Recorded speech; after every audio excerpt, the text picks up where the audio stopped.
Now we know what it feels like to blow a big lead. Gotta stay focused to get the job done. Great learning lesson, and I also love playing against Draymond. Hashtag the process. You are Locked On Fantasy Basketball, your daily podcast on fantasy basketball. Part of the Locked On Podcast Network, your team every day.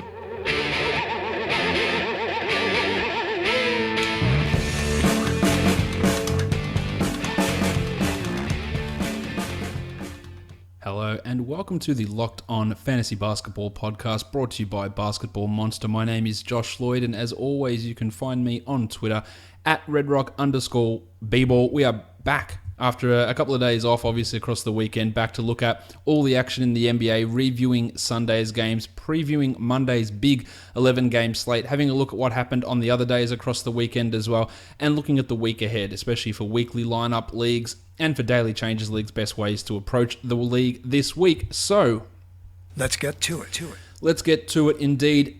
There is only one team that played across the weekend that that either didn't play Sunday or won't play Monday, and that is the Houston Rockets. So at these Monday podcasts, what I like to do is talk about the teams that I wouldn't normally talk about in the review or preview sections, but for this week, there is only one of those teams, and that is the Houston Rockets. So we will talk about those guys to start things off. And talk about what there is, what sort of happened for them over the weekend. And to be honest, there's not a huge amount. Chris Paul was back, and he's looked great in these first two games back. He's getting the assists, he's scoring. His minutes are limited, yeah, but they will go back up pretty soon. Probably for the next game for the Rockets, which I believe is on Wednesday, you'll see Paul's minutes go back up. And if the fears, which I think there was some decent level of fears about how Harden and Paul would work together, especially after what we saw from Chris Paul in the preseason. And in that opening night, it's like, oh shit, this is not going to be good. These guys aren't going to work together. Paul's going to really struggle. He can't get his offense. He can't score. He can't do things. But these last two games, I think you've been pretty proud of, well, maybe not proud, maybe proud's not the right word. You've been pretty excited to see what Chris Paul has done in these two games. And over the weekend, he did it again, putting up those numbers in limited minutes. So it looks like he is going to be fine. Still not shooting the ball fantastically, but getting these shots up, scoring, getting his assists, getting his steals, and doing what needs to be done. But with Paul back, we're seeing what we all pretty much assumed would happen. That's Eric Gordon's value really start to topple. He is a guy that, at this point, he's still a 12-team league guy, but I wouldn't be shocked if it's not too much longer before he's not a 10-team guy anymore, and he might even move outside of being not a 12-team player anymore. He won't be playing the same amount of minutes that he saw with Chris Paul out. He also won't be having as many playmaking opportunities because he was running units with Harden, would sit on the bench. But now it's going to be Harden or it's going to be Paul. It's going to be one of those two guys as the point guard all 48 minutes of the game. So Gordon's role will be taken away from being a creator, a guy with a ball in his hands, a guy getting his own shot and driving and drawing all these free throws as well as hitting threes, to being that somewhat more of a secondary guy, to being a spot-up option, to being a catch-and-shoot player, not a drive and kick facilitator, creator, which is the sort of role that he was doing, especially when Harden was off the floor. He won't be asked to do that, so his value is going to plummet. I don't think that you'll be able to sell him high any longer, but it is worth maybe just inquiring one more time. The other guys who are going to lose a little bit of playing time, PJ Tucker and Luke Marmute, who are getting around 28 to 30 minutes a night most nights with Paul out. Both of their playing times, it should come back down to sort of a mid-20s in minutes, and that eliminates a lot of their value from even, say, 14-team leagues, where they were putting up some decently consistent numbers. But if they're going from 30 minutes a night to 24 minutes a night, then a lot of that value disappears as well. As for Jim Harden, he's been brilliant without Paul. He's been brilliant with Paul. I don't think we've got too much to worry about Jim when we talk about the Rockets. But of course, that will all, it'll all work itself out over the coming weeks when Paul is back playing 30, 32 minutes a night, and we get to see exactly how that all works out for Jim Harden and for the Houston Rockets. Let's have a look now at the games across the NBA for this coming week, which is Thanksgiving week, of course. And I'm going to get this question no matter what. We do not celebrate Thanksgiving here in Australia. There is no such thing as Thanksgiving here in Australia. So if anyone asks me that, we don't. But I will be having a holiday on that day because there's no NBA games, which it works out being a Friday here. So I guess I am sort of celebrating Thanksgiving in that way, but there'll be no turkey, there'll be no family dinners, there'll be none of that because it's just not something that we do over here. But it means that we've got a weird NBA schedule this week. And as you can see from that analysis up on the screen, if you are watching the video, week 6 is a weird one in terms of games distribution. On Monday, we've got 11 games. On Tuesday, we've got one game. That's one of the real weird parts of it. Just one game on Tuesday. Wednesday, we've got 14 games. Thursday, Thanksgiving, no games. Friday 10, Saturday 10, and Sunday 3. So when we look at that for streaming purposes, it looks shitful. So you've got 2 real streaming days, Tuesday and Sunday. You're not going to be able to get someone in on a Wednesday, that's guaranteed. Probably not on a Monday with 11 games, and a Friday, Saturday with 10 games apiece. You probably aren't going to be able to stream someone in on those days and add them to your active lineup. So you'd be looking to who plays on Tuesday. It's the Bulls and the Lakers. Who can you add there? Denzel Valentine, Justin Holiday, Chrissy Dunn, Jaron Grant, Punch Bob Shiploke. Any of those blokes could be available for you to add for the Bulls. On the Lakers side of things, Joshy Hart, do you look at adding him? Julius Randle, you'd add him anyway if he was around. Jordy Clarkson, if he was available. Anyone from that Tuesday. And then on Sunday, you've only got the 3 games. So you're looking to add people who play on that Sunday. So we're talking about the Suns, the Lakers, we've got the Warriors, we've got the Raptors, we've got the Wizards, we've got the Wolves, we've got the Nuggets, the Bulls, the Heat, and I think I'm looking at the completely wrong day. Yes, I am. Scratch all that for those teams that play on a Sunday. The Tuesday ones are correct. The Bulls and Lakers. I was looking at this week's Sunday, which of course is not the Sunday that we need to look at. So let's scratch that again and go back to this Sunday. So we've got the Grizzlies, we've got the Nets, we've got the Timberwolves, we've got the Suns, and we've got the Bulls and the Heat all play on that Sunday. So streaming one of those guys in from one of those teams, and maybe you could consider the Bulls a pseudo back-to-back. You add them on Tuesday, and then you keep that guy for Sunday. But with so few opportunities to stream guys in, you're not going to go through and use all of your weekly editions anyway. So trying to get a 2-for-1 from Tuesday through to Sunday is not the best way of approaching it. So it's all about just, hey, load up on your Tuesday. Check your Friday and Saturday schedules to see how many players you've got on your team. Can you add anyone? Can you look to add some players? And if you've got room on both Friday and Saturday, there are some teams with back-to-backs. There's quite a few, in fact. Portland, Orlando, the Knicks, the Hornets, the Celtics, the Thunder, the Pelicans, they all have back-to-backs on Friday, Saturday. The Hawks do also. The Raptors, and there's one more team, and it's the Indiana Pacers that also have got a back-to-back. Oh, and the Warriors. Yeah, and the Warriors got a back-to-back on that Friday, Saturday. So you might be able to get games out of those guys. But again, with limited streaming opportunities, you're not going to be needing to really balance out your ads all that much. And of course, when we get to that Sunday, you're looking to target your categories.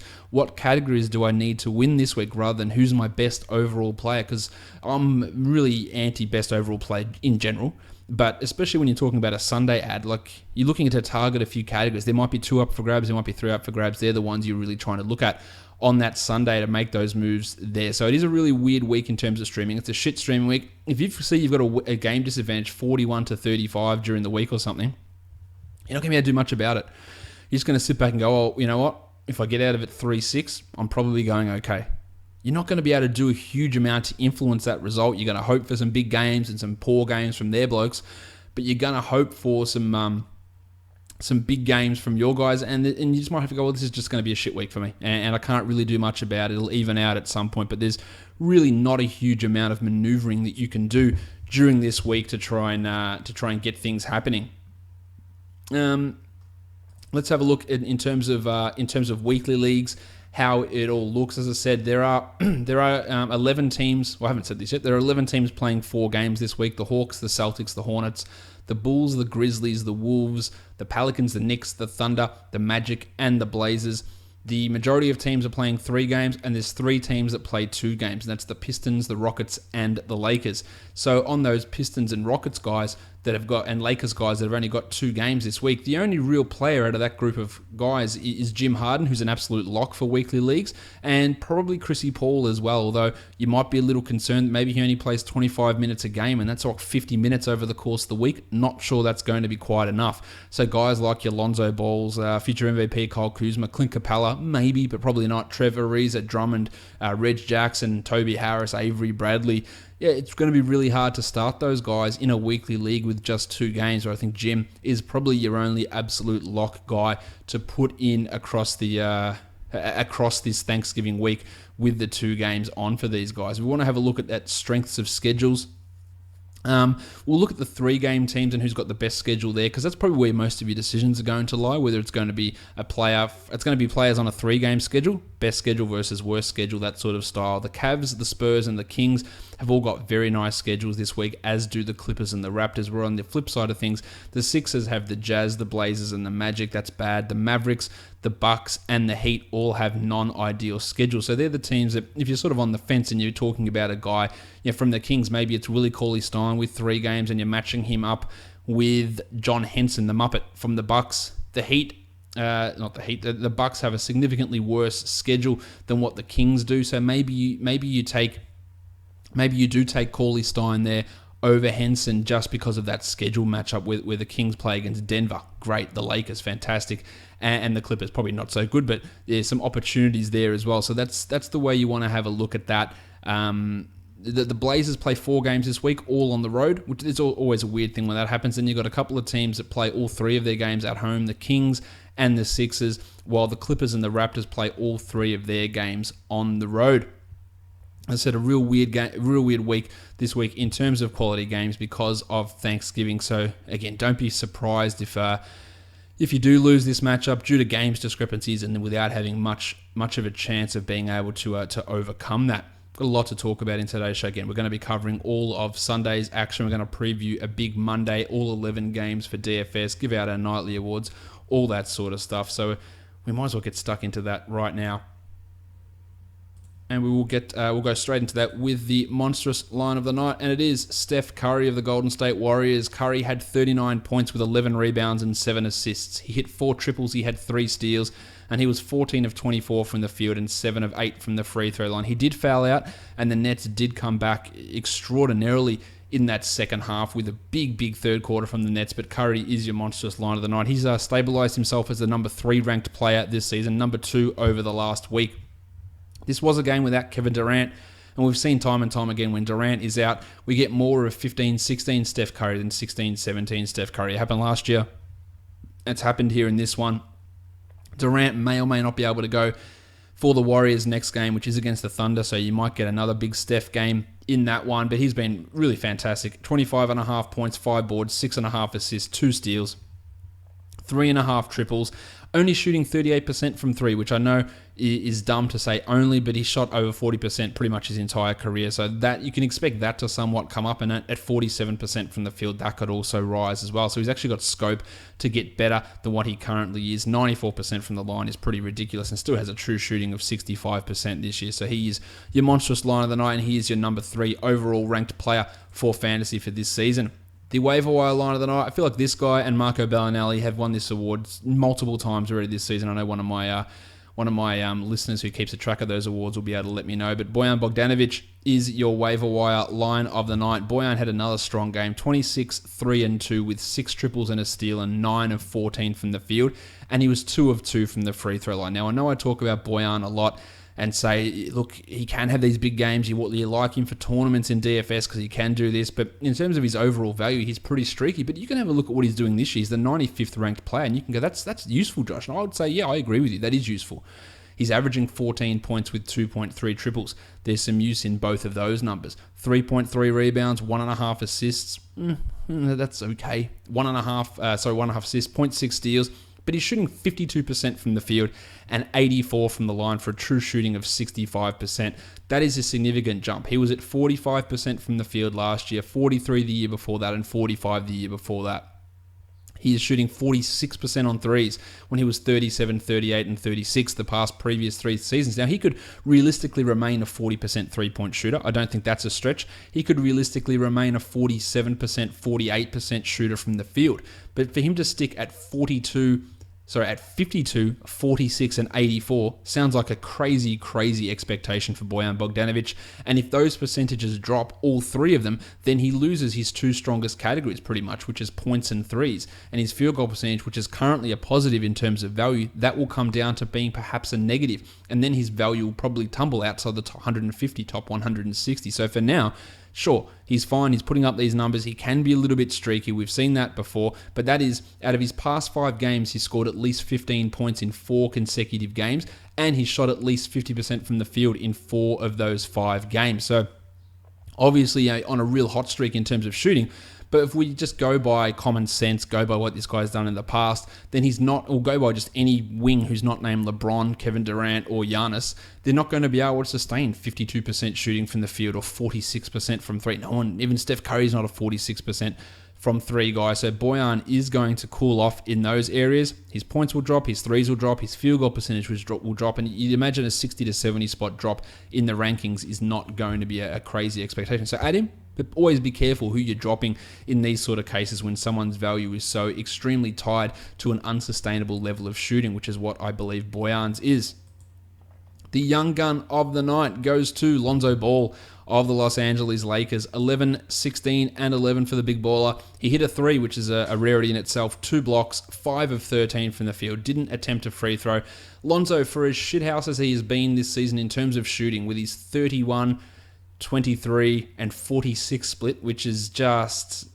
That is ludicrous. That is... Bojan Bogdanovic's worst shooting percentage is higher than Lonzo Ball's best. 46% from the field for Lonzo, and Bojan was at 48% from... 46, so they're equal. 46 for 3 from Bojan, and 46 from the line for Ball. If you want to break it down, Ball's at 46.2 and Bojan's at 46.4. So Bojan's worst shooting percentage from 3 is better than Ball's free throw percentage. But Lonzo's still the 97th ranked player, just 2 spots behind Bogdanovic, because he is averaging 9 points. That's shithouse. 1 3, yeah.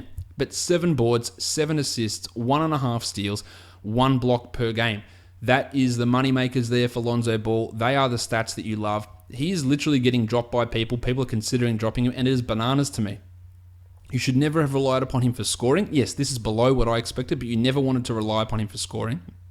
And field goal percentage is always very, very iffy for rookies. Now, he shot 71% on 2-pointers last year, and I couldn't have stressed this enough during the preseason that I thought there was absolutely no way he'd be able to be at that level or really maintain a really high efficiency from the field. Now, I didn't think he'd be this bad, but so I think he's got some room to grow from here. But it's the rebounds, assists, steals, blocks, the decent 3-point contribution, which is keeping Lonzo as a top 100 guy, and he can still push forward to be a top 70, maybe a top 60 guy for the rest of the season. So if your team's set up for it, even if it's not, if he's on the waiver wire, I would just grab him and let's just work it out after that. Sit him on the bench, see what happens for a week or so. But those other numbers are really useful, and they're going to be useful to at least one team in your league. So I would add him if he is around.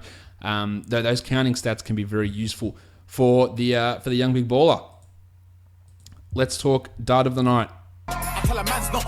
Yeah, Dion Waiters is decidedly not hot after throwing up 0 points.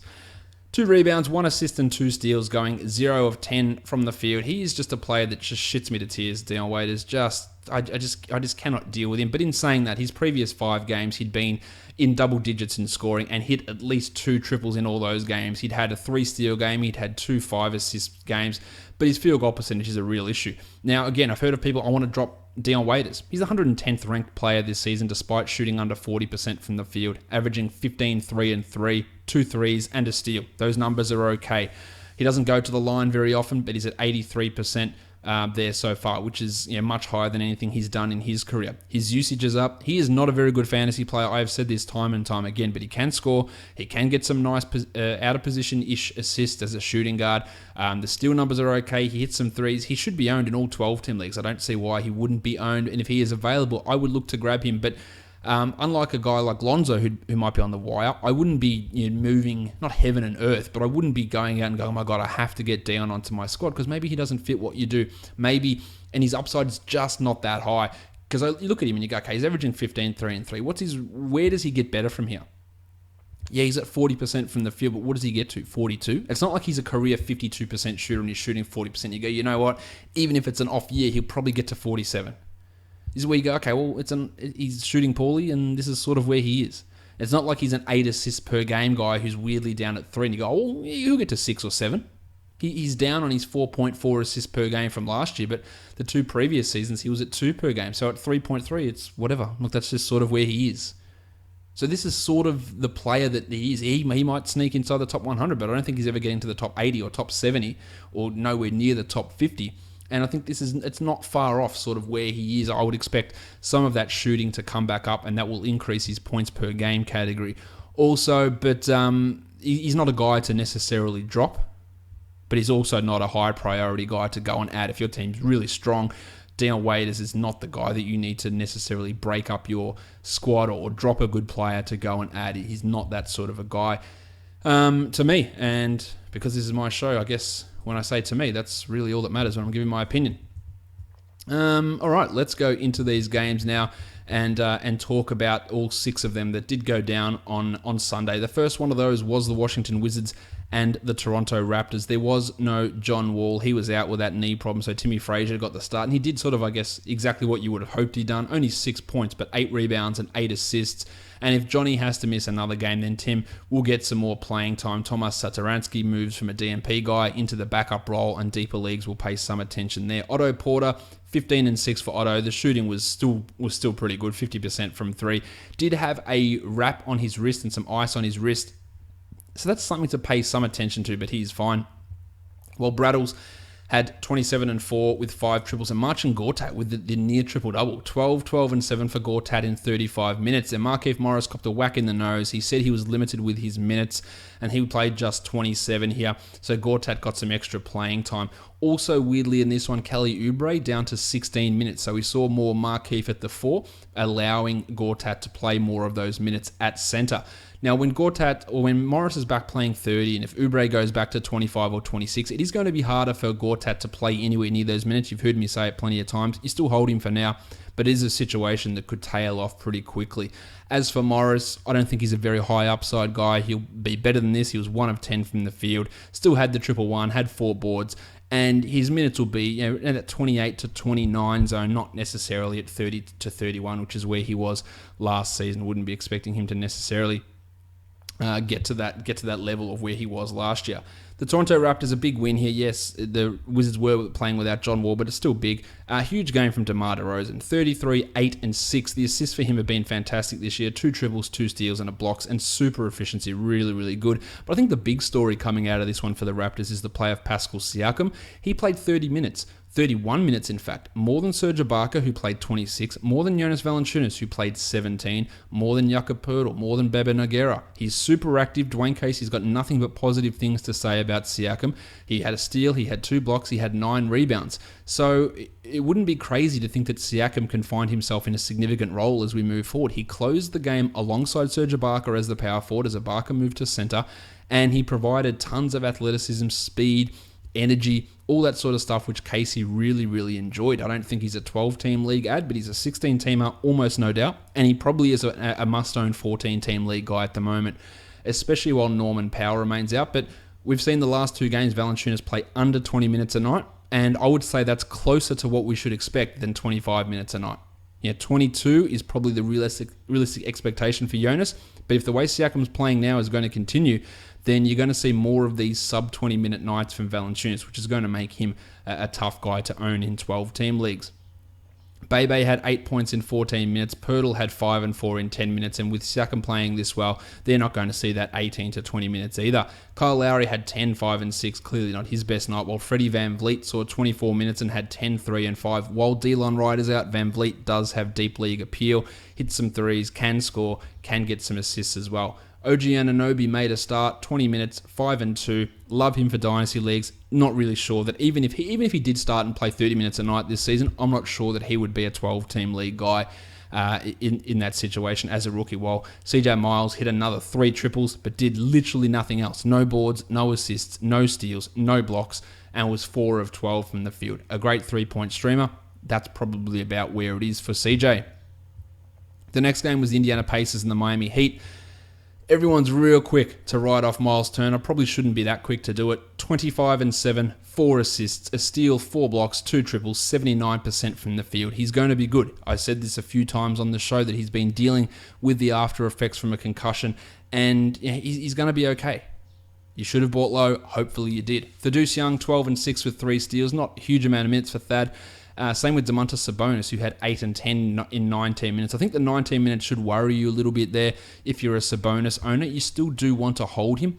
and especially on a night where TJ Leaf plays just 3 minutes, as the Pacers did tend to go small. We saw more Collison, Corey Joseph, Lance Stevenson, minutes for those guys, everyone pushing up a position, with Young and Sabonis combining for only 44 minutes, and TJ Leaf with the extra 3 there. That's 48 minutes basically between those 3, and then we're talking 14 minutes of the game where it was Turner and no other big man at all on the court, unless you count the 3 minutes that Alex Poitras played.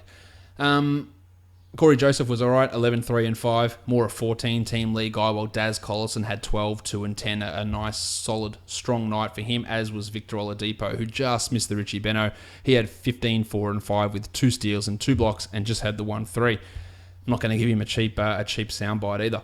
On to the Miami Heat, the Duke, Wayne Ellington, another massive night from the Duke, 25 minutes for him, 21 points, all of those coming from 3. So for those of you without a calculator on hand, that is 7 triples.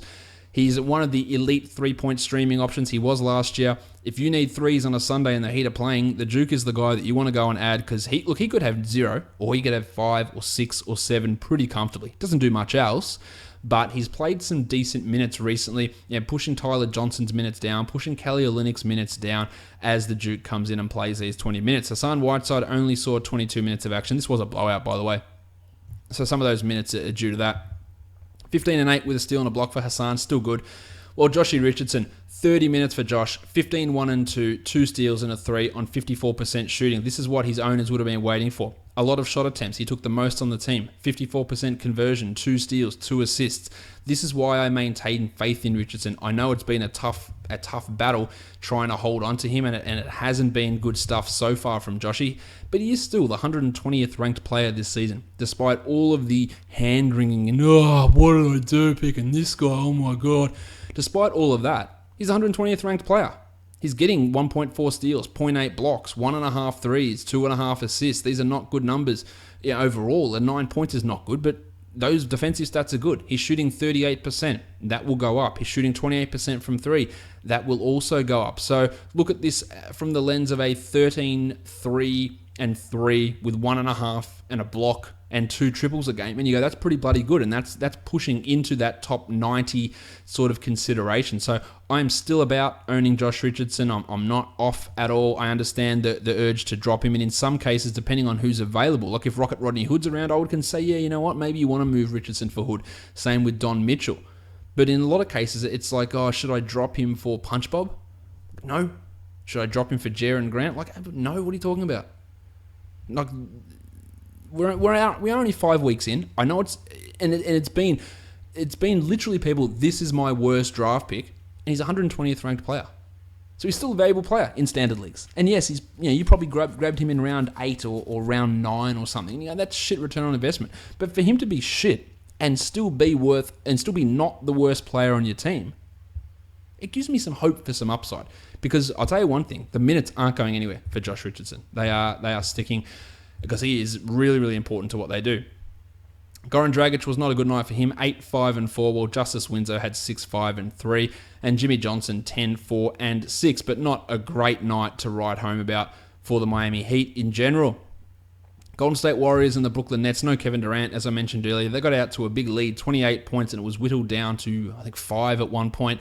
Just a really, really fun game and fun end of the game. We'll talk Warriors first. Clay had his 3rd career double-double, 23 and 10 with 2 steals. A nice night from him, while Draymond added the peripherals, 7 boards, 8 assists, 2 steals, 2 blocks, but he was just 1 of 8 for 5 points, while Omri Caspi started in place of Kevin Durant and had 12 and 8. He blocked 2 shots, was really active early, but played just 23 minutes as Andre Iguodala saw 32 minutes of playing time. Pat McCaw got back into the rotation, playing 6 minutes, and Uncle P played 16 minutes. So if Durant is out one more game against the Thunder, Caspi could be worth a look, but I would imagine when he has to match up against Carmelo Anthony or Paul George, it's going to be harder to even give 23 minutes to Caspi in that situation.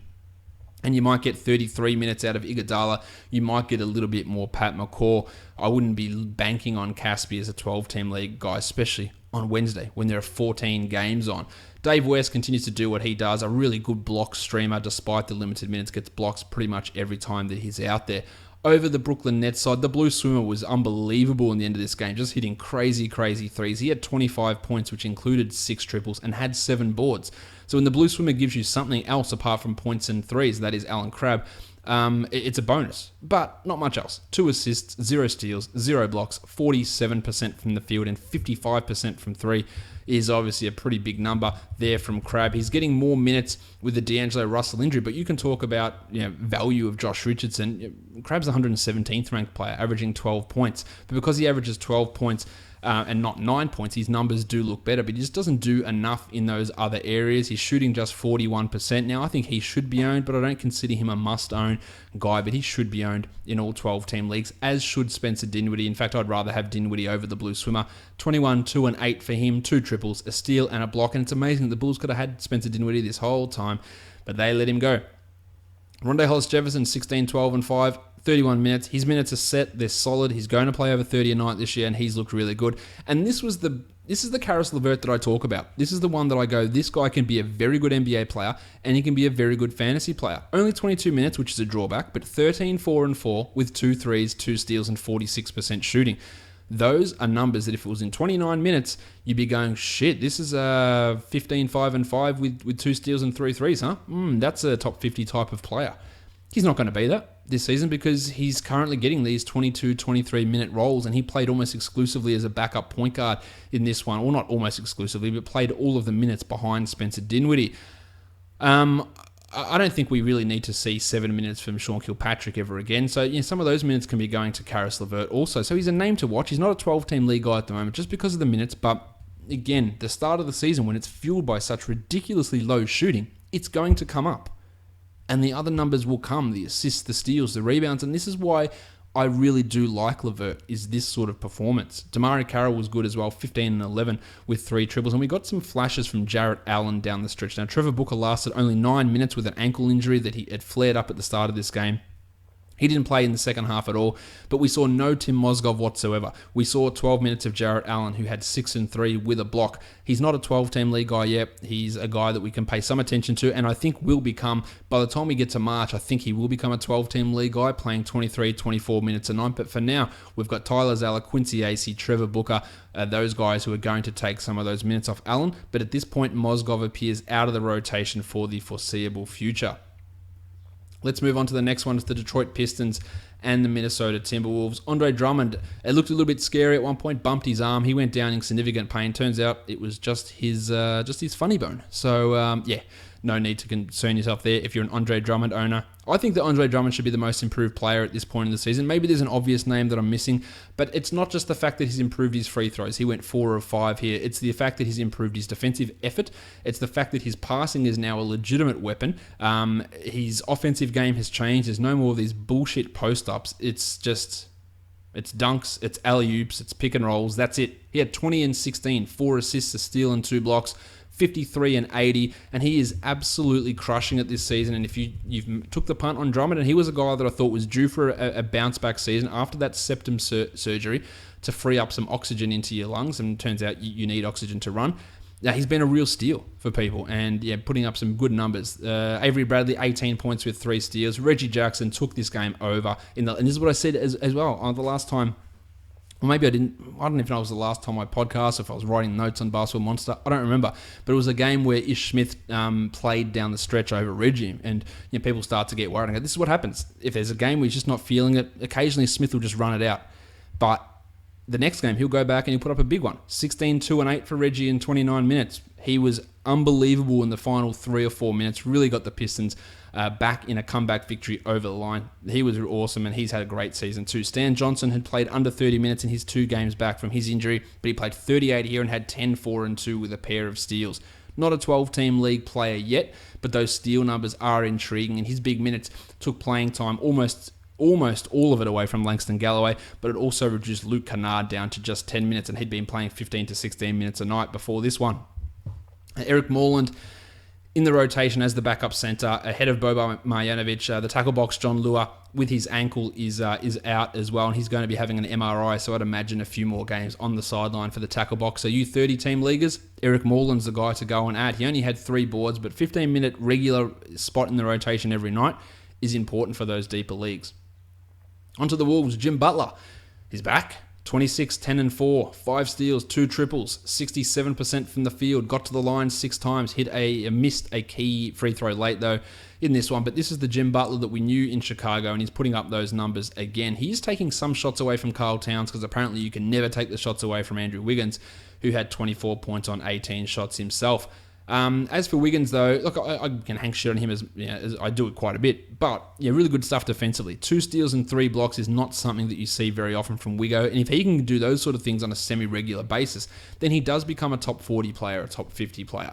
Townsy had 16 and 9 with 2 triples, and Butler's usage has decreased Towns' usage pretty significantly over these last few games. The whole Timberwolves team has got a shit playoff schedule for a lot of leagues, so if you can trade Towns for Davis, for Cousins, for Jokic maybe, I'd seriously consider it. Get those extra 2 playoff games if you're looking good. The downturn in usage is a little bit of a concern. I would consider that. Jamal Crawford left halfway through the game with a migraine. That didn't mean that Tibbs played any of his other bench guys more. It just meant we'll just play everyone else bigger minutes. 42 to Butler, 42 to Wiggo, 38 to Townsy. Jeff Teague played 40 minutes and had just 3 points with 9 assists, while no one on the bench, aside from Nemanja Bjelica, who played 15 minutes, no one played over 10 minutes on that bench, despite Crawford being out and seeing just 7 minutes of action. We didn't get to see any Marcus George Hunt. We didn't get to see any Aaron Brooks. We didn't get to see Shabazz Muhammad play 12 minutes or Tyus Jones play 12, because Tibbs had to run those guys into the ground, and shockingly enough, they faded and choked in the fourth quarter. Oh well, that's just what happens, I guess. The Chicago Bulls and the Phoenix Suns is the next game we're going to take a look at. The Bulls get the victory by losing 105 to 113. Lauri Markkanen was fantastic. 34 minutes for Markkanen, 26 and 13 with 4 triples. No defensive numbers, but supreme efficiency, shooting 56% from the field. And I get this question a lot. I got it a lot when Punch Bob Shiploke was coming back. Oh, Markkanen, man, I need to sell high because Portis is going to come back and take his minutes. No, Markkanen is locked in as a starting power forward. Nikola Mirotic is going to be back soon, man. We're going to sell high on Markkanen because he's going to lose his minutes. No, I just don't see it happening. This is the scenario. Look, I could be wrong. This is the scenario I see happening. Mirotic comes back and Portis is taken out of the rotation. Or Mirotic comes back and for some reason, because the entire organization hates him because he got his face caved in, they hate him now. Logic, this is the Bulls though, that he just doesn't play. They're the 2 scenarios I see happening. I don't see him coming back and just go, oh, sorry, Nick, you're back as the starter. Every vibe I'm getting from this team is that they are just not interested in him whatsoever. Feels like all of the team, the organization, the teammates are all on Bobby Portis' side. And Mirotic isn't going to come back in here. And if he's going to take anyone's minutes, it's going to be Portis's. It might be Felicia's. It is not going to be Markkanen's. Markkanen is going to play 30 a night. He's going to do what he does. And I don't think there's any necessity to panic. Chris Dunn should be the starting point guard. He's going to have some shit nights, no doubt, but 17, 6, and 6 with 2 steals. These are the sort of numbers that we thought that maybe was a possibility heading into the preseason. With no one around on this team, he was just going to bludgeon himself into some stats, get those assists, get some steals, block some shots as a point guard. You don't expect 50% shooting each night, which he did in this one, but he is a must-own player, and he must be owned. If he is on your waiver wire, you do need to grab him. Unless your team is just chock full, just completely stacked, then maybe you don't add him. But you got to look at him. Punch Bob only played 20 minutes, 12 points with 3 rebounds and a block, and this is just going perfectly to script. Comes out, breakout, big performance. Everyone really, really going the old salad toss on Punch Bob. And my comment was, add him if you have to, but there's no way it's going to persist. We've seen it before. We've seen this story before. He's not good enough. Turns out he's not good enough. And turns out he wasn't going to be able to keep up a usage of 30% and a true shooting of 61% or whatever sort of bullshit that he was doing. Denzel the Hammer Valentine, 37 minutes, 9 points with 3 triples, 7 rebounds, 3 assists. Now, when Zach LaVine returns, the Hammer is going to lose some playing time, but I think that he should stick as a starter. I've been a decent fan of Valentine, especially from a fantasy point of view. Rebounding ability, hit 3-pointers, get assists, can get some steals as well, and that can all translate into fantasy goodness. And if you're going to play 37 a night, which again will come down, I'm really, really interested. So I think that the Hammer, shout out to my brother for the Hammer nickname as well. I don't want him to think that he's not getting the credit for it. I did retweet it yesterday with his suggestion. The Hammer is Denzel Valentine now, so that's what we're going with. He's worth an ad. Justin Holiday played 37 as well, 13, 2 and 3 with 2 steals and 3 triples. Now, David Nwaba is due back soon, probably not for Tuesday, but later in the week he'll be back. But I don't think that's going to impact Denzel very much. It's going to take Quincy Pondexter entirely out of the rotation and probably Antonio Blakeney, who played 19 minutes. Pal Zipser is already gone out of the rotation, and Nwaba will come back and take Pondexter and Blakeney's minutes. Now, Zach LaVine is likely to be cleared for contact this week. That doesn't mean that he's going to be ready to play. His timetable is still the same, mid to late December, before he's back on the court. And then we're looking at 2, 3, 4 weeks of limited minutes. There'll be back-to-backs that he sits out pretty much the whole year. So don't think that he's coming in playing 37 minutes a night on the 10th of December. You might see him just before Christmas, playing 20 minutes a night for 2 weeks. And all that's fine. And adding him is totally fine. Without an IR, we're talking a month away. It's totally fine. Just keep your expectations in check, and when you get to February, you might get 30 minutes a night out of him. Jaren Grant was shit. 2, 2 and 2 in 21 minutes. He is a droppable player in 12s and probably 14-team leagues as well. On to the Suns. Tony Warren Jr., 27 and 7, a steal and 2 blocks, through the roof efficiency. This is just what he does. He shoots, he scores, and he does it at a high efficiency. He was awesome to end last season. They mistakenly decided limiting him and splitting the minutes with Josh Jackson, which was bullshit. But now they've realized that, you know what, TJ just needs to run things out there, and he is. And he's clearly a must-own guy. Devin Booker, 15, 1 and 6 with 2 steals. A nice night from him. There was no Tyson Chandler, no Jared Dudley. So Greg Monroe made another start. 21 minutes for Monroe. So he's played like 28 minutes, 18 minutes, and 21 minutes, meaning we have absolutely no idea what Triano is going to do. And then we're going to add Dudley and Chandler back into the mix, and we'll have even less of an idea what's going to happen with these guys' minutes. Monroe, 10, 6, and 4. And this is what I mentioned.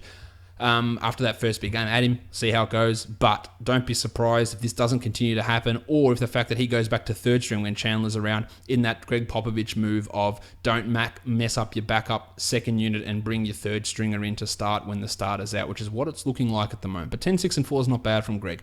As for Alex Len, 10, 8, and 2 with a block in 26 minutes, but Chandler's going to come in. Triano been playing him 27 minutes a night, so someone's going to miss out here. And probably both these guys are going to see their minutes, if not cut completely, reduced. So it is a significant situation to watch, and there is no real scenario that either of these guys, or any of these guys, Len, Chandler, or Monroe, comes out as big winners. Mike James off the bench, 26 minutes, while Tyler Ulis played only 20. Just working out this point guard rotation is ridiculous. You just got no idea what's going to happen on a nightly basis, and that's why neither of those guys is a must-own player in 12-team leagues. While Joshy Jackson had 7, 7, and 4, which looks nice, but his minutes just aren't going to be high enough. Speaking of shit, Marquise Chris had 8, 6, and 3 in 21 minutes. I just don't think he's ever going to get it. I would be okay. In a 10-team league, I wouldn't be holding on to him, and in a 12, I think you can feel pretty comfortable about moving on for him, especially when Jared Dudley returns and he inexplicably comes in and plays 20 minutes. The Denver Nuggets and the Los Angeles Lakers. Old Baby Neck is playing much better lately, Wilson Chandler. 27 minutes here, 17 and 4 with 3 triples, a steal, and a block. But this was a blowout. The rotations are stuffed. It is hard to get a big grasp on things. Now, Chandler would be okay to add. I don't see any upside in him, but he's providing enough in terms of value that you can look at him. Now, I say this was stuffed up because Nikola Jokic was ejected on what looked like a ridiculous decision. It didn't appear like he deserved 2 techs for whatever he did, unless he just ran at the ref with a polite look on his face and told the ref to gargle his balls. I don't know what he said, but he was tossed. Mike Malone came on the court. Sure, Malone, you're out of here. You're an idiot. Jokic just sort of went like, what's going on? That was the face he gave, and he was tossed. It was a weird situation. So he played 11 minutes. And then Paul Millsap wasn't able to return after suffering a wrist injury that the Nuggets have been looking at in terms of x-rays. Now, I'm just going to check as we record this live if we have any results on that x-ray. And at this point, we don't have any news on the x-ray just yet. So there, that's a situation. So that changed the rotations around for this team. In the second half, we had Fart and Will Barton start in place of Millsap, pushing old Baby Neck up to the 4, and Mason Plumlee started in place of Jokic. Fareed only saw 9 minutes for the entire game. Plumlee played 30. But you had the biggest winner being Juancho Hernangomez, who had 19 minutes of action, 7 and 4, while Trey Lyles also saw 16 minutes. So anyone who's scampering to go and add Ken Fareed, you might want to temper it a bit, because it was Juancho and it was Lyles who were the biggest beneficiaries of Millsap's absence in this game. Now, it could be completely different in the next game, and they could decide to start Fareed next to Jokic, but I think if they did, it'd be a 17 to 20 minute situation, and then you'd have some more Juancho, some more Lyles, some more Barton, and some more Baby Neck as well, getting those minutes without there being a clear-cut winner. Gaz Harris had 20 points with 4 triples. While the Blue Arrow had 10 and 4 with 2 steals and a block on a horrendous 18% shooting, but a good 6 of 6 from the line. Not the best night from Jamal Murray, but still not bad. On to the Lakers. Brook Lopez only played 22 minutes, which is a worry, but 21, 3 and 4 is fantastic. 2 blocks is also fantastic. While Julius Randle owners will be really salivating over this. 32 minutes for Randle, 24, 7 and 5. As usual, a lack of defensive numbers from Randle, but high efficiency and big minutes. The problem is that getting big minutes from him is just not a reliable thing. With the future MVP only seeing 26 minutes of action, Kyle Kuzma, Randle was able to seize on that. Kuzma still had 17, 3 and 3 and still has to be owned. And Randle, you go and add him if he is available, but this seems like a little bit of an outlier. Jordy Clarkson, the usage still through the roof, 30%, 18 points on 12 shots in 24 minutes, but the minutes is what is going to limit him at some point when the usage and when, more importantly, the efficiency does drop off, which it will, no doubt. And Kentavious Caldwell-Pope had 15, 5 and 3 with 4 steals, a block and 3 triples. A good night for KCP, but should be owned, but reliability is not a usual thing for Kentavious. That is all of the action from Sunday's games. I'm going to take a quick break, and then we're going to be back, and we're going to preview all 11 games for DFS for Monday. There's a lot to get to. So this is a song by Cimarron called Honolly, and then I'll be back to talk DFS for Monday.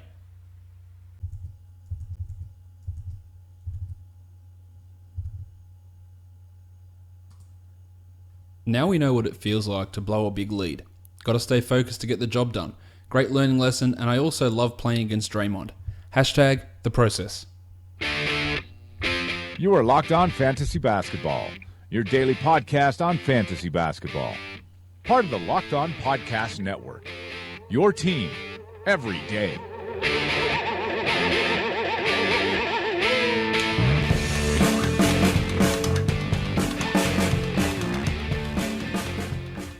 Hello and welcome to the Locked On Fantasy Basketball podcast brought to you by Basketball Monster. My name is Josh Lloyd, and as always you can find me on Twitter at redrock_bball. We are back after a couple of days off, obviously across the weekend, back to look at all the action in the NBA, reviewing Sunday's games, previewing Monday's big 11-game slate, having a look at what happened on the other days across the weekend as well, and looking at the week ahead, especially for weekly lineup leagues and for daily changes leagues, best ways to approach the league this week. So, let's get to it. Let's get to it indeed. There is only one team that played across the weekend that that either didn't play Sunday or won't play Monday, and that is the Houston Rockets. So these Monday podcasts, what I like to do is talk about the teams that I wouldn't normally talk about in the review or preview sections. But for this week, there is only one of those teams, and that is the Houston Rockets. So we will talk about those guys to start things off. And talk about what there is, what sort of happened for them over the weekend. And to be honest, there's not a huge amount. Chris Paul was back, and he's looked great in these first 2 games back. He's getting the assists, he's scoring. His minutes are limited, but they will go back up pretty soon. Probably for the next game for the Rockets, which I believe is on Wednesday, you'll see Paul's minutes go back up. And if the fears, which I think there was some decent level of fears about how Harden and Paul would work together, especially after what we saw from Chris Paul in the preseason. And in that opening night, it's like, oh shit, this is not going to be good. These guys aren't going to work together. Paul's going to really struggle. He can't get his offense. He can't score. He can't do things. But these last 2 games, I think you've been pretty proud of, well, maybe not proud, maybe proud's not the right word. You've been pretty excited to see what Chris Paul has done in these 2 games. And over the weekend, he did it again, putting up those numbers in limited minutes. So it looks like he is going to be fine. Still not shooting the ball fantastically, but getting his shots up, scoring, getting his assists, getting his steals, and doing what needs to be done. But with Paul back, we're seeing what we all pretty much assumed would happen. That's Eric Gordon's value really start to topple. He is a guy that, at this point, he's still a 12-team league guy, but I wouldn't be shocked if it's not too much longer before he's not a 10-team guy anymore, and he might even move outside of being not a 12-team player anymore. He won't be playing the same amount of minutes that he saw with Chris Paul out, out. He also won't be having as many playmaking opportunities because he was running units with Harden would sit on the bench. But now it's going to be Harden or it's going to be Paul. It's going to be one of those two guys as the point guard all 48 minutes of the game. So Gordon's role will be taken away from being a creator, a guy with a ball in his hands, a guy getting his own shot and driving and drawing all these free throws as well as hitting threes, to being that somewhat more of a secondary guy, to being a spot-up option, to being a catch-and-shoot player, not a drive and kick facilitator, creator, which is the sort of role that he was doing, especially when Harden was off the floor. He won't be asked to do that, so his value is going to plummet. I don't think that you'll be able to sell him high any longer, but it is worth maybe just inquiring one more time. The other guys who are going to lose a little bit of playing time, PJ Tucker and Luke Marmute, who are getting around 28 to 30 minutes a night most nights with Paul out. Both of their playing times, it should come back down to sort of a mid-20s in minutes, and that eliminates a lot of their value from even, say, 14-team leagues, where they're putting up some decently consistent numbers. But if they're going from 30 minutes a night to 24 minutes a night, then a lot of that value disappears as well. As for Jim Harden, he's been brilliant without Paul. He's been brilliant with Paul. I don't think we've got too much to worry about Jim when we talk about the Rockets. But of course, that will all, it'll all work itself out over the coming weeks when Paul is back playing 30, 32 minutes a night, and we get to see exactly how that all works out for Jim Harden and for the Houston Rockets. Let's have a look now at the games across the NBA for this coming week, which is Thanksgiving week, of course. And I'm going to get this question no matter what. We do not celebrate Thanksgiving here in Australia. There is no such thing as Thanksgiving here in Australia. So if anyone asks me that, we don't. But I will be having a holiday on that day because there's no NBA games, which it works out being a Friday here. So I guess I am sort of celebrating Thanksgiving in that way, but there'll be no turkey, there'll be no family dinners, there'll be none of that because it's just not something that we do over here. But it means that we've got a weird NBA schedule this week. And as you can see from that analysis up on the screen, if you are watching the video, week 6 is a weird one in terms of games distribution. On Monday, we've got 11 games. On Tuesday, we've got one game. That's one of the real weird parts of it. Just one game on Tuesday. Wednesday, we've got 14 games. Thursday, Thanksgiving, no games. Friday, 10. Saturday, 10. And Sunday, 3. So when we look at that for streaming purposes, it looks shitful. So you've got 2 real streaming days, Tuesday and Sunday, upside GPP. Then we saw it 2 games ago. Embiid dropped 94 points. And I don't think Simmons is getting to that level. So he is a really good tournament play if you're looking for that, if one of those things floats your boat. Epe Udo, 3,300. 21 points in the last game, which is good amount of value at that salary. I just don't really feel a huge upside from Epe in this matchup. Let's have a look over on DraftKings at how I think things will shake out here in terms of who we look at. Tournaments, it's Redick at 48, and some cash plays. It's Embiid at 9,900, much better price. Simmons at 92, which I love. Bob Covers at 61, and Rocket Rodney Hood at 5,600 does have some value over on DraftKings.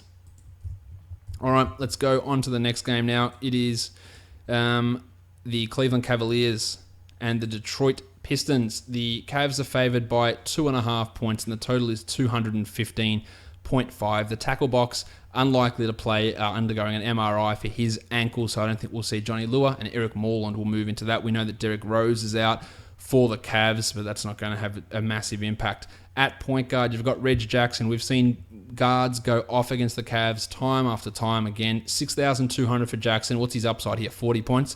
I think that makes him a good tournament option, where Ish Smith at 4,000. Maybe you'd throw Ish Smith in there. I probably wouldn't personally. And Jose Calderon, who's going to get the start for the Cavs, he's at $3,000. If he didn't play 10 minutes, I wouldn't be shocked. So I don't think he's really a good option. At shooting guard, Kyle Korver is killing it at the moment. He's at 3,800. Great tournament upside there for him, while the birdcage, Avery Bradley at 6,000. Much like Reggie Jackson, guards going up into the Cavs, big nights usually come. So I'm in on Bradley having a 30, 35, 36, maybe 40-point upside in this one. Dwayne Wade would have been great if he was at 5,000 still, but he's not. FanDuel's bumped him to 6,200, and that takes away some of the upside for Wado. He's put together some good numbers, though, averaging 37 across the last 3. I just don't feel 100% confident in it. And 4,300 for the plumber, J.R. Smith. That's probably not going to do much for anyone. At small forward, Stan Johnson's at 4,100. Doesn't need much to get value, but I don't feel supremely confident in that. We know him and LeBron do have some issues with each other, so we'll see how that goes. And that makes me go to LeBron. At 11,600, this should be a 55-ish sort of night from LeBron, so I'm in. At power forward, Jay Crowd at 3,900. Couldn't have been shitter this season, but I like the upside as a GPP guy, but I am starting to fade away from that. While Toby Harris, maybe do you throw him into a wing players that can go off? Because he is a player that could do that. 6,700, but it feels like it's just a little bit too high. Centers, Channing Frye at 3,500. Could easily get 20 points, but it's strictly a tournament-only situation. I love Drummond at 9,100 here, while Kevin Love at 7,500. I think he's more of a tournament guy. He can be a little bit up and down, but 7,500 is a fairly intriguing price for Love. Over on DraftKings, a lot of cash guys that I like here, and they can also be used in tournaments. I like Korver. I like Wade at 5,100. Korver's at 36. Bradley's at 6,000. Jackson's at 62, and Toby Harris is also 62. Drummond's at 88, and LeBron's at 11,300. All of those guys have cash and tournament usability. Over for DraftKings. The next game is the Indiana Pacers and the Orlando Magic. The Magic are favored by 4, and the total is 221 points. In this one, let's take a look at the point guards. Lord Alfred Payton, $6,800. Some point guards have had big games against the Pacers this season. Payton's been a little bit sluggish, but a triple-double can always come from him, so I like him as a GPP type of a guy. Whereas Corey Joseph has been a solid cash guy, about 23, 24 points a night, and at 4,200, you can't really ask for too much more than that. As for Daz Collison, 5,700 it just seems too high for me to really like that. Terry Ross at 4,400. Upside maybe, but I don't really feel anything exciting there. Well, Vic Oladipo, if you want to go revenge games, maybe you can count this one. I don't know. 7,900 for Oladipo. I don't mind it. I think it's a 40-point sort of outing we're looking at for Oladipo, so I think it's a decent guy to take a look at. At small forward, Bojan Bogdanovic is at 4,200. Now, normally I would say that he's a tournament-only sort of a guy, but he's been decently consistent with what he's been able to do. So at 4,200 for cash, I don't think it's a bad move to use Bogdanovic. John Simmons at 4,700, not interested, while Evan Fournier at 64 and Lance Stevenson at 38. Neither of those guys are working for me. Domantas Sabonis, no. As Gordon, 7,500, has really struggled to get near that. In fact, only once in his last 6 games has he reached value at that sort of a price, and the salary's gone up. Tournament, and that's really about it, but nothing too good there. Thaddeus Young at 6,000, I'm not really interested in that one either. At center, Nick Vucevic, 7,600, does like playing the Pacers, does like playing Miles Turner, has been a little bit down lately, but I do like this matchup for him, and I like getting back onto Vooch, whereas at Turner at 7,500, monster today obviously had the 52 points, but had struggled prior to that. Decent matchup against Vooch as well, but I'd probably lean more towards him being a tournament guy. And if you want a cheap center for cash, Mo Spates at 3,500 with John Isaac ruled out. He feels like almost a 17-point lock most of the time, so he can have some value in that sort of a setting. Over on DraftKings tournaments, I think we've got Bogdanovic at 4,300, a bit more expensive on DraftKings, Alfred Payton and Nick Vucevic. And for cash, I like Spates, I like Miles Turner, and I like Oladipo. Bogdanovic is 43 on DraftKings, Payton is at 61, and Vooch is at 71, whereas Oladipo is at 76, Turner's at 68, and Mo Spates is at 3,100. All right, the next game is the Minnesota Timberwolves and the Charlotte Hornets. The Hornets are favored by 2, and the total is 214. Jeremy Lamb is probable with hamstring tightness. Marvin Williams is probable with left quad soreness, while Jamal Crawford left today's game with a migraine, so he is questionable for Monday's action. We'll see how that actually goes down. At point guard, Jeff Teague. My name is Jeff. Wasn't the strongest game from Teague today. He is at $7,000, but he did play 40 minutes.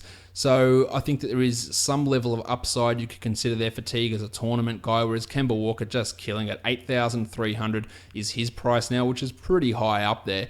I feel like he's almost guaranteed for 40 points most times he's out on the court. Michael Carter-Williams has been pushed back into the backup point guard role, replacing Malik Monk, but there's nothing for you to see there.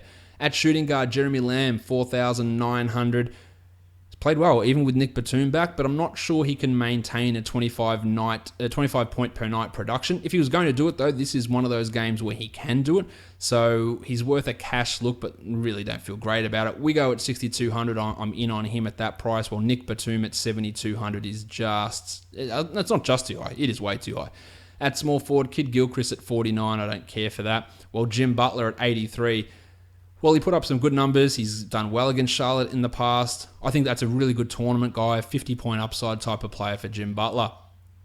Power forwards, Marv Williams at 4,400. Has been okay, but there's just nothing exciting about rostering Marv. While Taj Gibson at 51. I think he's almost a lock for 25 points most nights. And Frank the Tank at 38. Good record against this team, against the Timberwolves, but a lot of that was with Cody Zeller out last season, so I'm not really interested in him at 3,800. At centre, Cody Zeller at 38. Nah. Dwighty Howard, 7,500. Don't mind Howard. Centres have struggled against the Wolves. Not sure why, because Towns' defense has been pretty poor. But I like Dwighty at 7,500, while Towns' at 9,500. I'd go back onto him. But I'd probably lean more to tournaments for Towns. He's just been a little bit unreliable for cash recently. Over on DraftKings, I think Batum is a tournament option at 6,200. Then we've got Dwight at 7,000, Jim Butler at 75, which I love, and Kemba at 7,900 as all cash options over on DraftKings. The next game we'll take a look at, we've got the LA Clippers and the New York Knicks. The Knicks are favoured by 1.5, and the total is 209.5 points. The Rooster, Danilo Gallinari, won't play, and Pat Beverley. Woj said that Beverley was going to play, and now he's listed as questionable, so we can assume that Bev is ready to go. On the Knicks side of things, Timmy Hardaway is dealing with foot soreness. If he doesn't play, I think we're going to be looking at Doug McDirt. You're going to be looking at a bit more Lance Thomas, maybe some Damian Dotson and some Michael Beasley, but McDirt would be the guy that would get the biggest boost, as I imagine. He would start at small forward and then move Courtney Lee down to the 2, and you'd see some Ntilikina, Jarrett Jack combination lineups as well. Speaking of Jarrett Jack, he's at 4,100, and I just don't see any point in using him. Ntilikina's at $4,000. These numbers have dropped off quite a bit recently. He's got the steals upside, which makes him tournament considerable, but not much to look at. Pat Bev in his first game back, I won't go for, while Sindarius Thornwell at 3,700. He's been alright. He's been doing some stuff, but not enough to really get me overly excited at this point. At shooting guard, Lou Williams is at $6,000. If Bev is out, I'm in on Lou. If Bev is in, it's tough to use him at $6,000. And Austin Rivers at 4,700 definitely gets that boost if Beverly is out. As for Hardaway, 6,700. If he plays, I'm okay with using him, but the unknown's going to steer me away. Wes Johnson at 43, just putting up big numbers. 26 in the last one, 50.5 in the one before that. At 4,300 with no rooster, I'm in on using Wes, and I could very easily get burnt. One guy that I don't think I'll get burnt with is Courtney Lee. He's at 5,100. If you have Hardaway out, maybe he's a little bit more aggressive offensively, and that could give you a 30-ish point night from him, which would be a really decent return. As for McDirt at 3,200, he's just a shitful fantasy player, but the opportunity could be there to have a look at him in a tournament if Hardaway sits. At power forward, Porzingis. He is at 9,200. That's too high for me to look at him in cash. He's averaging just 38 over the last 5.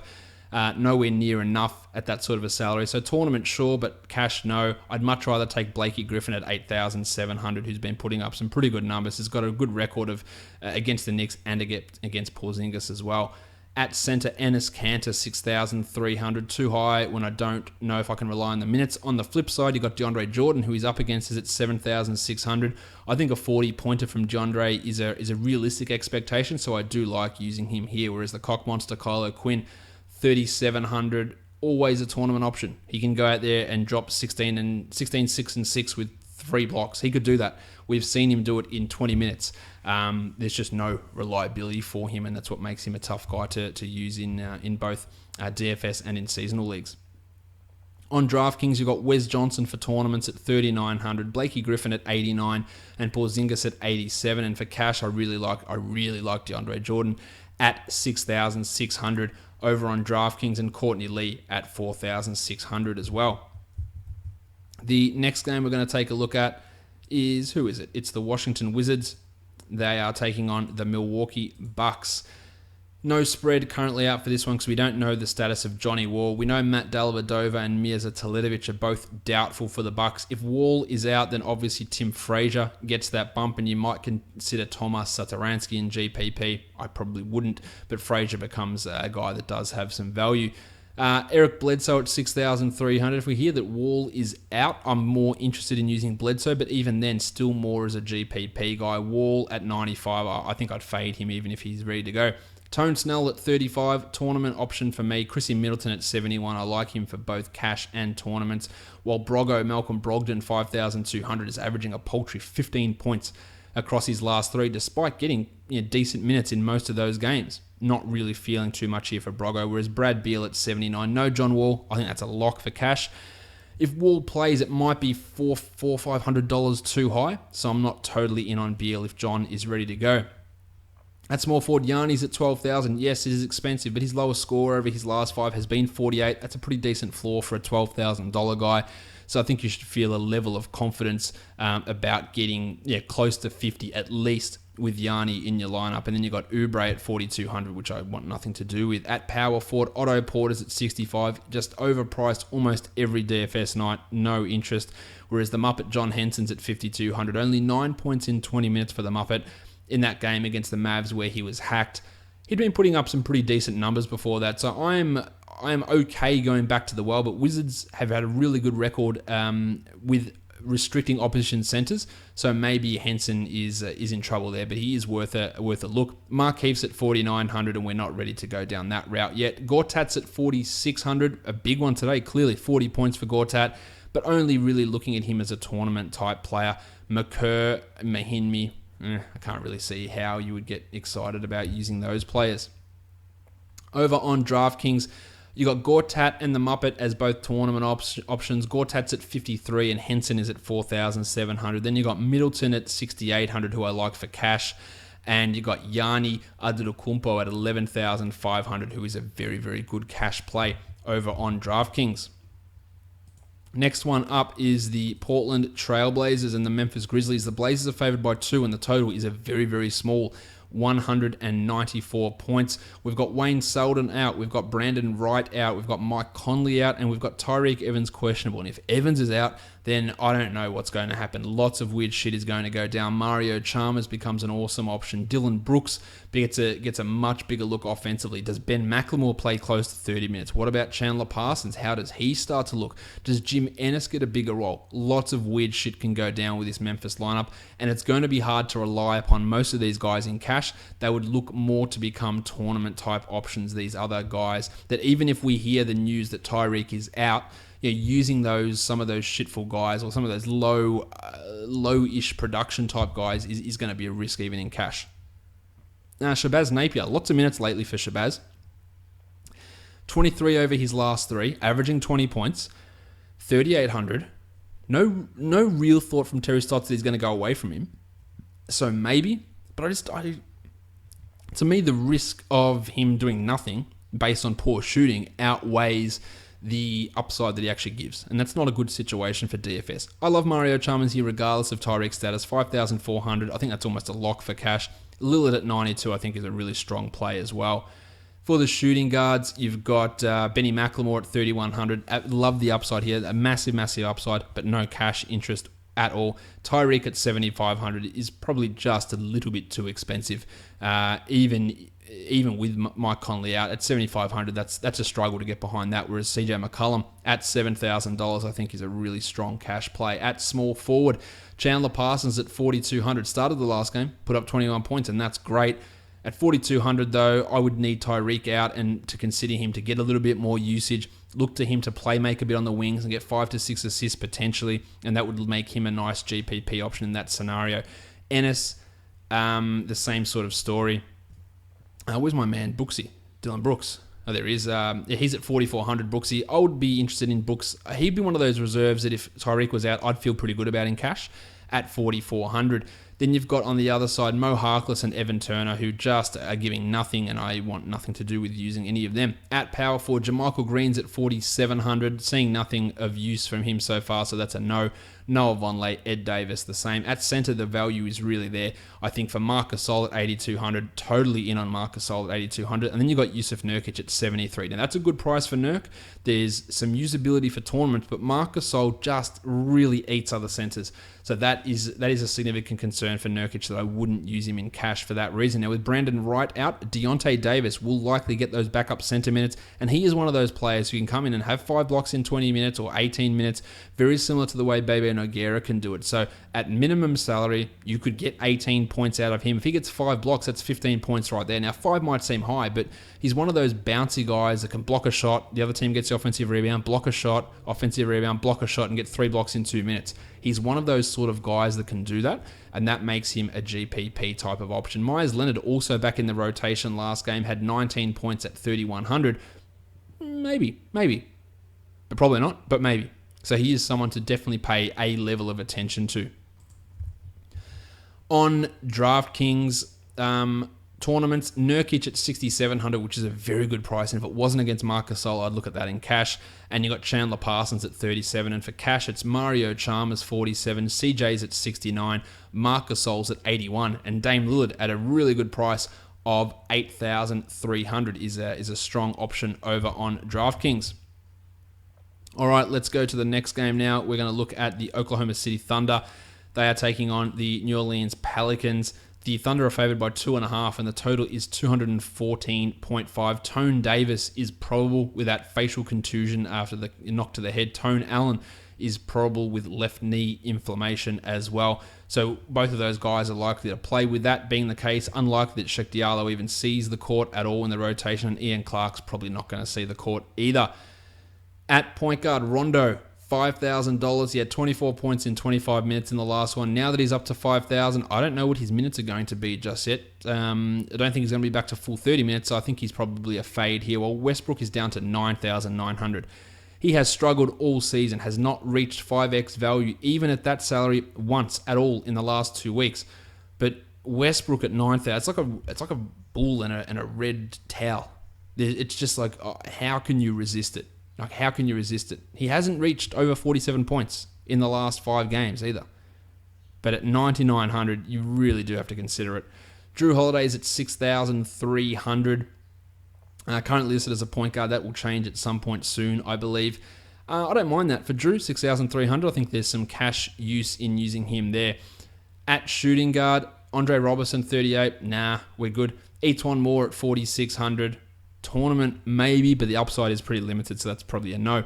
Dante Cunningham is always a no matter what the question is, while Paul George at 8,500 has been putting up close to 40 most nights recently, but 8,500 probably just a little bit too high. In a tournament, I'd feel much more comfortable. At power forward, Tone Davis is at 10.8. In this matchup, Steve Adams, Paul George, Andre Robertson, all these defensive guys, I think tournaments only for Davis, and I'll say the same thing for Boog as well, whereas Melo's at 6,700, and I think that's a decent cash look there for Carmelo Anthony. Jeremy Grant at 4,300, too highly priced with everyone back. At center, Boogie's at 11.5, tournaments for me, while Steve Adams is at 6,200. Now, Steve had 31 points in his first game back, played 35 minutes, and now we've got to take on Boog and Davis. I just think 6,200 is probably just a little bit too high for Big Adamsy. Adamsy didn't work at all. I was trying to roll that off, just didn't happen. Not much I love on DraftKings for this game. I like Cousins at 10.9 for a tournament. I like Drew as a tournament play at 6,400. And Tone Davis, I'm more interested in him in cash over on DraftKings at the price of 9,800. Feel much more comfortable with that price over on DraftKings than I do with him over on FanDuel. All right, let's go on to the next game now. We're talking about the Atlanta Hawks and the San Antonio Spurs. The Spurs are favored by 9.5, and the total is 203.5 points. Mike Muscala, Miles Plumlee, DeAndre Bembry, and Luke Babbitt are all listed as probable.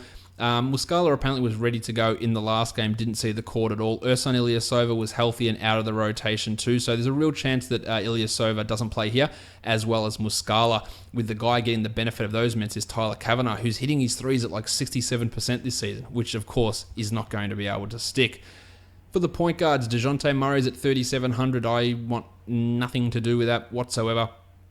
Delaney at 3,100. Malcolm Delaney's been getting like 20-25 minutes a night, which is weird. I think in a tournament, you could consider Delaney as part of your player pool, whereas Dennis Schroeder should be in your tournament pool, should be in your cash pool at 7,100. Got a nice 31-point average over his last 5. Feel pretty good about using Den Schroeder. Pat Mills at 48. No. Manu's at 35, not interested in that. Dan Green is a tournament guy who had 47 in his last game, Danny Green. He's at 5,200, but I wouldn't feel great about that for cash. Same with Kent Bazemore at 56. Both of those guys are fairly strong tournament plays, as is Marco Bellinelli at 3,900. I might even consider Bellinelli for cash, despite a real turd last game. At small forward, Kyle Anderson's at 52. I lock that in for cash. I think that's 25. You're almost guaranteed to get that with Kyle Anderson. Torian Prince is at 5,800. If it wasn't the Spurs, I'd feel a little bit more comfortable. Not feeling strongly about him. Rudy Gay, no interest. And DeAndre Bembry played 1 minute in his return, so I don't think we'll be looking down that route. Johnny Collins, the Baptist, $5,000 for Collins. He had 30 points in 25 minutes in the last one. He'll be playing pretty much exclusively centre with Dwayne Dedmon, so it's hard to rely upon him for cash, but we know if he gets 26 minutes, then he's smashing through that value, so that makes him a GPP guy. Tyler Kavanagh at 34. The minutes were okay, the production's not fantastic, while Aldridge at 86 probably only plays 3 quarters, but could very easily get those 40 points. I think he's a good play. Lukey Babbitt's at 33. No. Centre, Powell, 6,200. Got a very good record against Atlanta. They're probably a bit high.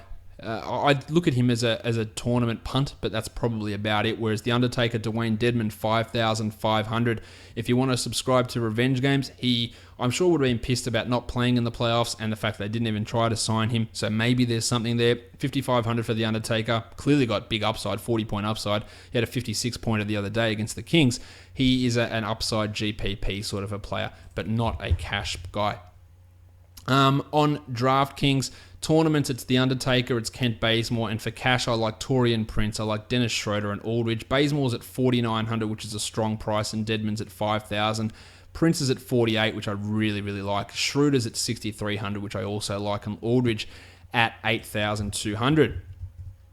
All right, let's move on to the next one. It's Boston and Dallas. The Celtics are favored by 7.5, and the total is 196.5. Dorian Finney-Smith is questionable with knee tendonitis, may or may not be in the rotation anyway, so probably not going to make too much of a difference. At point guard, you've got Yogi Ferrell at 4,000, played 33 minutes in the last game. His earning potential is not really all that high. You might look at a tournament, but I think there are better guys out there, much like Dennis Smith at 6,300. Well, not much like. I think he is one of the guys that I would be looking at in a tournament with 50-point upside, definitely worth the look. Kyrie's at 8,500. I feel pretty good about Kyrie in cash and in tournaments.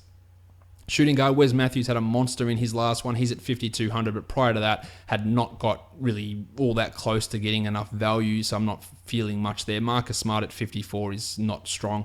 JJ Barea, Devin Harris, not interested. At small forward, the pencil Harrison Barnes, 6,900, and against a good defensive team, that's just too high, even for cash for Harrison Barnes, whereas Jaylen Brown's at 6,500 has been putting up some real big performances, but that salary is now matching that. I'd feel all right about him in a tournament, but I really don't feel confident with his floor just at this point. At power forward, actually there's, we'll talk about, Jason Tatum's been moved to a power forward on FanDuel. 5,700 for Tatum. I much prefer using him to Jalen. That's an extra $800. He's still averaging 31 points himself. I think that's a much better option to use Jason Tatum. Dirk's at 47. Playing all right lately, Dirk, but not reliable. Dwighty Powell at 34 and Marcus Morris at 48. Not interested in any of those guys. At center, Al Horford, 7,200. I think that's a tournament guy for Horford. Doesn't seem to miss, but his numbers haven't been all that high recently. And the other centers are Mejri, Noel, and Baines, and not really a lot to see with any of those guys. On DraftKings, you've got Dennis Smith as a GPP guy at 5,800. Then Harrison Barnes at 58 is a cash option. Really like the pencil there. And Kyrie at 85, I think, is a pretty strong cash play also. All right, the last game of the night, we've got the Denver Nuggets backing it up against the Sacramento Kings. We don't know the status of Paul Millsap at this point. If Millsap is out, then expect more Wancho, expect more Farton, Will Barton, Wilson Chandler, Ken Fareed, and Trey Lyles. With none of those guys, maybe you'd throw Fareed into a GPP, but Wancho, Lyles, not interested. Barton and Chandler, maybe.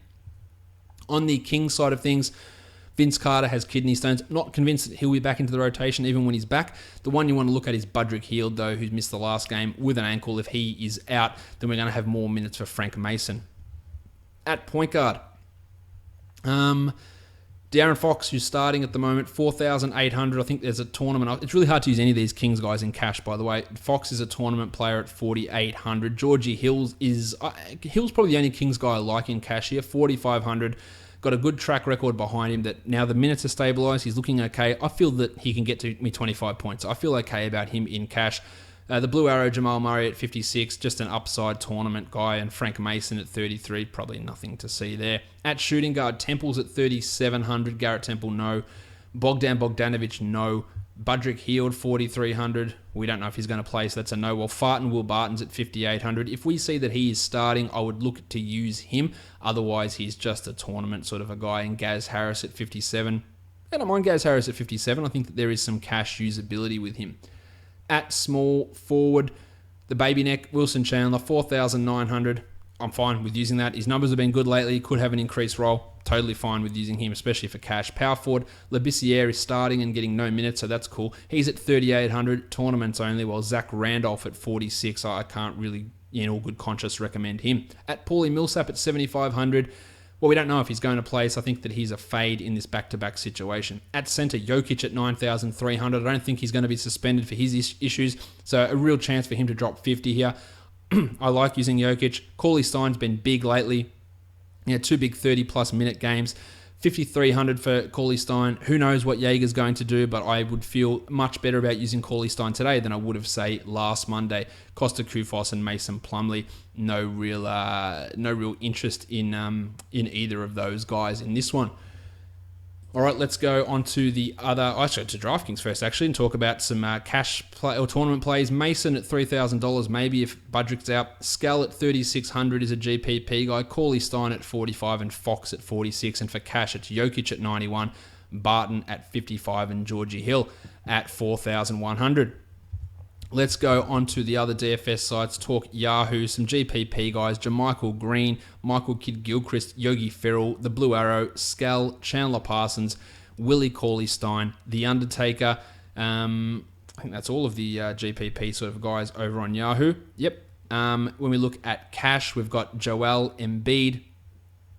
We have also got Georgie Hill, Kyle Korver, Corey Joseph, and Courtney Lee as some decent cash plays over on Yahoo. On Moneyball, GPPs, Cauley Stein, Wes Johnson, Alfred Payton, De'Aaron Fox, Parsons, Korver, Labissiere, The Baptist, Gortat, Porzingis. And then we're going to talk some cash options also. Let's go back to those. Chalmers, Wade, Reggie Jackson, Nikola Jokic, Giannis Antetokounmpo, Toby Harris, some decent cash plays over on Moneyball. And for Draft Stars tournaments, Lord Alfred, Channing Frye, JaMychal Green, De'Aaron Fox, Skell Labissiere, Dennis Smith Jr., Russ Westbrook, also an option over on Draft Stars. And for cash guys, Shabazz Napier, Mo Spates, Dwight Howard, Yusuf Nurkic, Kyle Korver, Jerebko, Vooch, Reggie Jackson, Johnny Henson, The Muppet, Nikola Jokic, Yanni, Embiid, Davis, and Cousins coming up over there on Draft Stars. All right, guys, don't forget to check out the Locked On Podcast Network. Check out LockedOnFantasyBasketball.com and Basketball